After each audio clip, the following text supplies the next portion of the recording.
से जो खबर आई है कि नवाज शरीफ के बेटे हसन नवाज उनको बैंकरप्ट डिक्लेयर कर दिया गया है। और ये जो मामला है ये शरीफ ख़ानदान के लिए नहीं, पूरे पाकिस्तान के लिए बड़ी शर्मिंदगी और रसवाई का सबब है। क्यों और कैसे, इस पर बात करते हैं।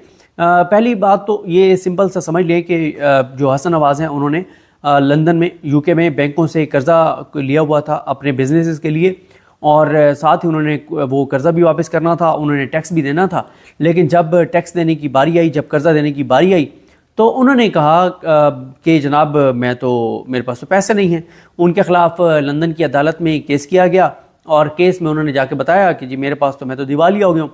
तो अदालत ने उनको बैंकरप्ट डिक्लेयर कर दिया, उनको दिवालिया डिक्लेयर कर दिया।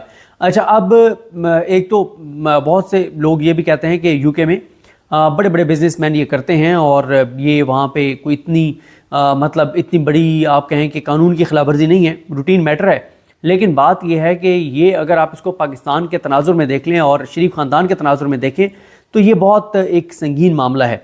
और ये संगीन मामला इस तरह से है कि अब आप बताएं कि इस वक्त इंडियन मीडिया क्या रिपोर्ट कर रहा होगा। इस वक्त वो ममालिक जिनका पाकिस्तान में कुछ ना कुछ इंटरेस्ट है वो क्या रिपोर्ट कर रहे होंगे और किस तरह से रिपोर्ट कर रहे होंगे, और कितनी शर्मिंदगी और रुसवाई का सबब है ये ख़ानदान पाकिस्तान के लिए। कि अब पूरी दुनिया में ज़ाहिर है कोई ख़बर कोई चैनल चलाए या ना चलाए, लेकिन मीडिया, आपको पता है कि जो बड़े बड़े मीडिया हाउसेस हैं वो ख़बर जो है वो मतलब उनकी जब वेबसाइट पे आती है तो पूरी दुनिया में लोग उसको पढ़ते हैं। अब जहाँ जहाँ ये खबर पढ़ी जाएगी कि पाकिस्तान के साबिक प्राइम मिनिस्टर, बल्कि 3 बार के वज़ीर आज़म, और इस वक्त भी शरीफ ख़ानदान ये कहता है कि de facto prime minister Nawaz Sharif हैं, हर फैसला वही करते हैं। तो पूरे पाकिस्तान, पूरी दुनिया में क्या मैसेज गया है कि 3 बार के वज़ीर आज़म का बेटा और मौजूदा जो पाकिस्तान का प्राइम मिनिस्टर है, मतलब एक एटमी पावर मुल्क, इस्लामी जमहूरिया पाकिस्तान, इस्लाम के नाम पे बनने वाला मुल्क, 25 करोड़ का मुल्क, उसके वज़ीर आज़म का भतीजा और जिसकी बहन वज़ीर आला पंजाब है। पंजाब 13 करोड़ का सूबा है। दुनिया में मुल्कों की आबादी इतनी नहीं होती जितनी हमारे सूबे की आबादी है। उसकी वज़ीर आला जो है उसका भाई जो है ना वो बैंकरप्ट हो गया है। तो ये कितनी शर्मिंदगी और रसवाई का सबब है। गो के मैं आपको बताऊं कि ये इसमें भी ज़रूर कोई वारदात होगी और ये तफसीलात सामने आएंगी, क्योंकि मेरा ना इस पर दो मेरे ख्याल जाते हैं। इस पर पहला मेरा ख्याल इस पर यह जाता है कि शरीफ ख़ानदान, यानी पहले चलें दूसरी बात कर लेते कि एक तो मेरे ज़हन में ये आता है कि ये भी कोई ना कोई इनकी वारदात होगी, यानी टैक्स ना देना पड़े, कर्जे ना वापस करने पड़े, उसके लिए ये वारदात जो है ये डाली गई है और इसमें भी कोई ना कोई फ्रॉड होगा। इससे पहले इन्होंने अपने जो कारोबार हैं वो मुख्तलिफ नामों पे मुंतकिल किए होंगे, अपनी प्रॉपर्टीज़ मुख्तलिफ नामों पे ट्रांसफ़र की होंगी और उसके बाद ख़ुद को दिवालिया डिक्लेयर करवा लिया। एक तो मेरे जहन में ये बात आती है। दूसरा मेरे जहन में ये बात आती है कि मुझे लगता ये है कि जो अभी नवाज शरीफ और मरीम नवाज़ गए हैं, और इससे पहले नवाज शरीफ जो हैं वो गए हैं अमेरिका में गए हैं और मरीम नवाज़ साहिबा जेनीवा गई हैं, तो मुझे पता नहीं क्यों लगता है कि ये शायद लंदन से किसी और जगह मुंतकिल होने वाले हैं। अच्छा, उसकी एक वजह ये भी है कि लंदन में आपको पता है कि सारा गिलगिती और बाकी जो हैं वहाँ पे जो ओवरसीज़ पाकिस्तानी हैं, शायान वगैरह, उन्होंने जो कुछ शरीफ ख़ानदान के साथ किया है और जो वो कर रहे हैं, प्रोटेस्ट कर रहे हैं, उसके बाद शरीफ ख़ानदान के लिए लंदन में रहना वैसे नामुमकिन तकरीबन हो गया है। और ये भी बताया जाता है कि जो एवन फील्ड के इर्द गिर्द लोग रहते हैं वो भी बड़े तंग हैं और बड़े वहाँ पे तंग हैं। और अभी आपने देखा कि काजी फ़ाइज़ ईसा के साथ जो कुछ हुआ। अच्छा, मैं यहाँ पे एक बात का जिक्र ज़रूर करना चाहूँगा कि काजी फ़ाइज़ ईसा के ख़िलाफ़ जो प्रोटेस्ट था और जिस दिन वो उनकी गाड़ी के साथ जो कुछ हुआ, वहाँ पे सारा गिलगिती नहीं थी, सारा मीर जो है वो नहीं थी, लेकिन वैसे वो वहाँ पे हर प्रोटेस्ट में लीड कर रही होती हैं, बड़ी एक्टिव होती हैं।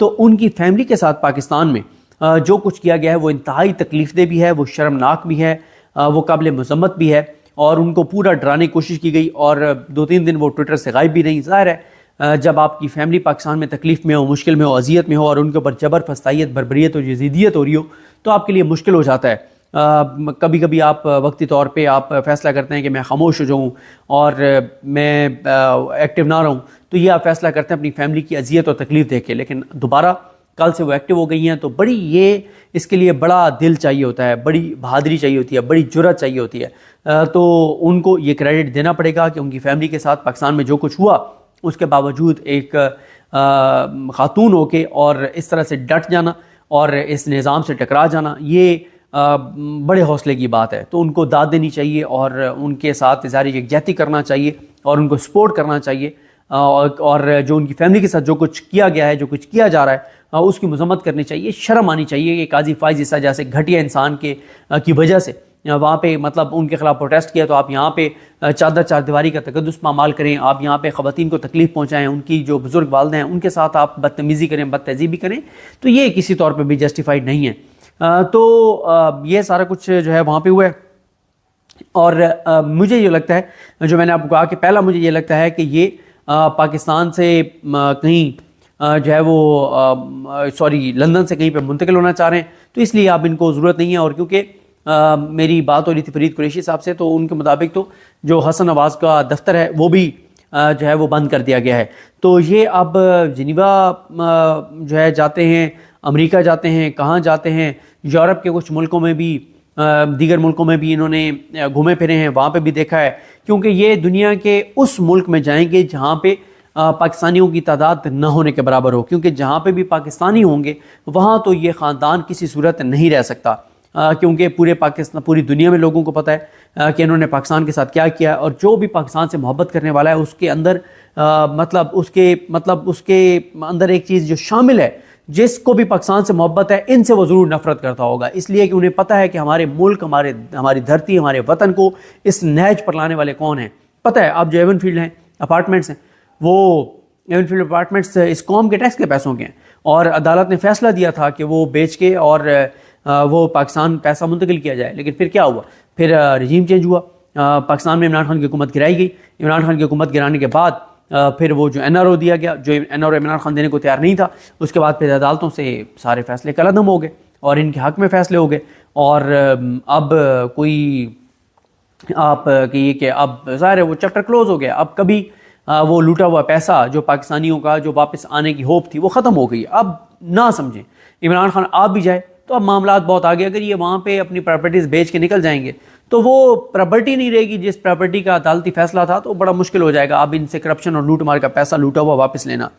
और दूसरा जो मुझे लगता है वो ये है कि ये क्योंकि इससे पहले भी कंपनीज खोल के और इन्होंने अपनी ब्लैक मनी को वाइट किया, शायद ब्लैक मनी को वाइट करना मकसद था, वो कर लिया, तो अब इनको उस कंपनी की ज़रूरत नहीं रही। इस हवाले से बहुत बेहतर जो बता सकती हैं वो मलिका बुखारी बता सकती हैं, क्योंकि मलिका बुखारी को हम देखते थे कि जब वो पनामा में नईम बुखारी साहब को और इमरान खान साहब की लीगल टीम को असिस्ट कर रही थी और बड़ा अहम हिस्सा थी, तो उन्होंने इस पर बड़ा काम किया हुआ है कि इनकी जो कंपनीज़ हैं शरीफ ख़ानदान की, कैसे उन्होंने बाहर कंपनीज़ खोली हुई थी, कैसे ये टैक्स चोरी करते थे, कैसे ये ब्लैक मनी को वाइट करते थे, कैसे ये हराम के पैसे को वहाँ पे मुंतकिल करते थे। और आपको पता ही है यूके में धंधा बहुत ज़्यादा है कि दुनिया भर से आप लूट मार करें, पैसा लूटें, यूके आपसे नहीं पूछेगा कि आपने पैसा कहाँ से कमाया है, तो वो आपको वेलकम कहेंगे और वो आपको सारी चीज़ें जो हैं वो मैनेज करके देंगे, आपकी ब्लैक मनी को वाइट करके देंगे।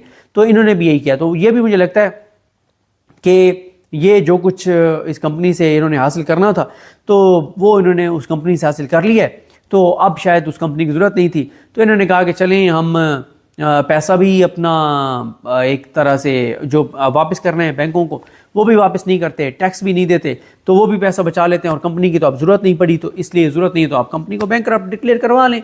क्योंकि अब मैं सुन रहा था राय साकिब खरल साहब को जिसमें उन्होंने बताया है कि इसके कंसिक्वेंसेस क्या हैं, जिसमें से एक यह है कि उनको अब कोई बैंक कर्जा नहीं देगा। तो ज़ाहिर है जब अगर इन्होंने अब कारोबार ही नहीं करना यूके में तो इनको अब वहाँ बैंकों से कर्जे की ज़रूरत ही नहीं है। और दूसरा यह है कि ये भी राय साकिब खरल साहब ने दुरुस्त बात की कि ये वो ख़ानदान है जो दुनिया भर को कह रहा है कि जनाब आप इन्वेस्ट करें और पाकिस्तान का बड़ा ज़बरदस्त सिस्टम है, तो हम चीज़ों को बड़े ज़बरदस्त यहाँ पे मैनेज कर रहे हैं। और इसहाक डार और ये सारे, तो जो इसहाक डार जो हैं गो के वो अब वज़ीर ख़ारजा हैं, वज़ीर ख़जाना नहीं है, लेकिन अभी भी उनका बड़ा किरदार है पाकिस्तान की इकॉनमी के फ़ैसलों में। तो जो इसहाक डार अपने करीबी तरीन रिश्तेदार हसन नवाज़ को जो है वो बैंक अपना फाइनेंशियल मैनेजमेंट नहीं सिखा सके और बता सके और गाइड कर सके, तो वो इसहाक डार और उनका ख़ानदान और नवाज शरीफ जो है और शहबाज शरीफ जो है वो पाकिस्तान के मुआशी निज़ाम को सेट करेंगे, वो पाकिस्तान के सिस्टम को ठीक करेंगे। इससे बड़ा झूठ और गलत बयानी नहीं हो सकती।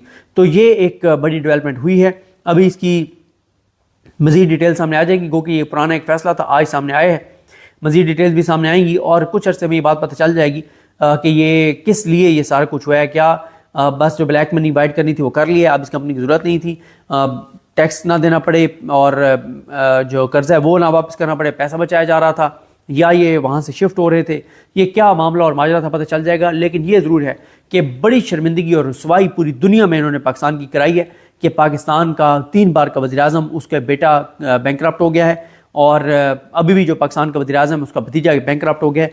तो लेकिन इन लोगों को फ़र्क नहीं पड़ता, इनको क्या लेना देना पाकिस्तान की बदनामी से। ये वैसे ही ऐसे इकदाम कर रहे हैं, जो कुछ ये कर रहे हैं। अब आप देख लें कि जो यूके के पार्लियामेंटेरियंस जो लेटर्स लिख रहे हैं, या जो अमेरिका में जो कांग्रेस के मेंबर्स हैं वो जो लेटर्स लिख रहे हैं, और जो कुछ यूके और यूएस से आवाज़ें आ रही हैं पाकिस्तान के अंदर इंसानी हकूक़ की पामालियों का मामला हो, 8 फरवरी के इंतखाबात हो, इमरान खान की कैद हो, आज़ादी इज़हार राय हो, फायरवॉल हो, इन तमाम चीज़ों पर, तो ये कितनी पाकिस्तान के लिए शर्मिंदगी और रुसवाई का सबब बन गए हैं ये, और मुसलसल हो रहे हैं। अभी भी आप देख लें कि जो इन्होंने फायरवॉल जो इन्होंने VPN के ऊपर इस्लामी नज़रियाती कौंसिल के ज़रिए एक फतवा दिलवाया है,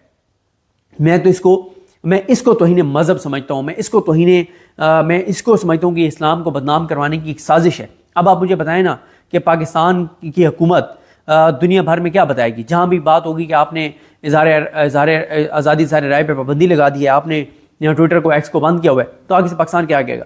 पाकिस्तान कहेगा जनाब हमारे यहाँ एक इस्लामी नज़रियाती कौंसिल है जहाँ पे हमारे बड़े बड़े उलमा हैं, और वो उलमा हमें बताते हैं कि दीन हमारा क्या कहता है, शरीयत हमारी क्या कहती है, इस्लाम हमारा क्या कहता है। उन्होंने हमें कहा है कि ये VPN जो है वो गैर शरई है, उन्होंने कहा है कि इस्लाम के ख़िलाफ़ है। जब ये बात ये करेंगे तो अब दुनिया के, मतलब ज़ाहिर है बहुत से मुल्कों को तो पता है, लेकिन कई इदारों को ये नहीं पता होगा कि किसी मुल्क के अंदर जो इस्लाम के नाम पे बना हो, वहाँ के मौलवी इतने घटिया भी हो सकते हैं, इतने नीच भी हो सकते हैं कि वो इस्लाम के नाम पे एक ऐसी बात कर दें जो हुकूमत वक्त को सपोर्ट करती हो। लेकिन जब उनको नहीं पता होगा कि किसी मुल्क के अंदर कोई मजहबी लोग इतने घटिया हो सकते हैं, तो वो उनके सामने बदनाम कौन होगा? उनके सामने बदनाम इस्लाम होगा।